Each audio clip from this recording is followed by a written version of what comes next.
berkaitan dengan umrah, ibadah umrah. Seorang wanita telah niat umrah bersyarat. Bila sampai Mekah nak buat umrah, didapati keluar haid sebelum tawaf mula. Bagaimana umrah wanita tersebut untuk disempurnakan?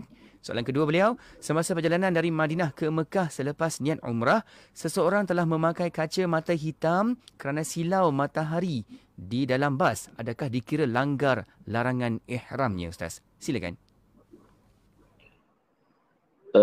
Niat bersyarat ini ada dua jenis ataupun ada dua kaifiat, dua cara.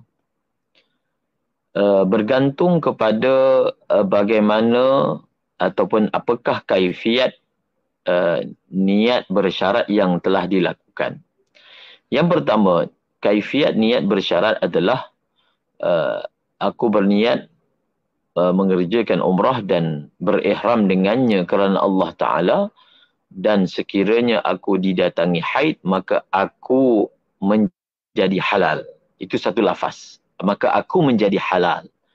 Dan yang kedua adalah sekiranya aku didatangi haid, maka aku akan bertahallul. Kaifiat yang pertama tadi, kalau dilakukan apabila wanita tersebut didatangi haid, maka serta-merta dia menjadi halal. Dia tidak perlu melakukan amalan tahallul. Dan kaifiat yang kedua, sekiranya dilakukan, seseorang wanita itu belum lagi menjadi halal, melainkan selepas dia melakukan amalan tahallul, iaitu dia perlu menyembelih dan bercukur.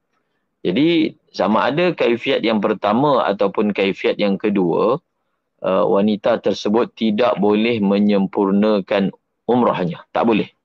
Kerana tawaf tidak sah selagi mana seorang itu tidak suci. Ya? Jadi bila dia bukan berada dalam keadaan suci, maka dia tidak boleh mengerjakan tawaf.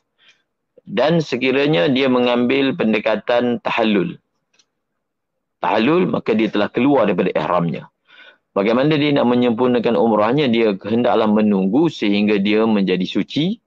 Dan setelah dia suci, dia pergi ke miqat untuk melakukan ihram semula, ihram yang baharu, dan setelah itu barulah dia mengerjakan umrah. Kerana umrah tidak boleh dikerjakan, khususnya tawaf, dalam keadaan seseorang itu didatangi oleh haid.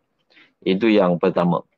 Dan yang kedua, berkaitan dengan wanita, ini untuk wanita, memakai kacamata hitam ketika berada dalam keadaan ihram. Antara larangan ihram bagi wanita adalah menutup bahagian mukanya. Menutup muka. Jadi, ada cermin mata yang begitu besar sehingga dia sebenarnya menutup bahagian muka. Menutup muka yang dimaksudkan adalah apabila ia menyentuh muka. Menutup muka dalam keadaan menyentuhnya. Jadi kalaulah seseorang itu memakai kacamata yang besar seperti itu, lalu menutup mukanya, maka ia juga dikira sebagai melakukan larangan ihram.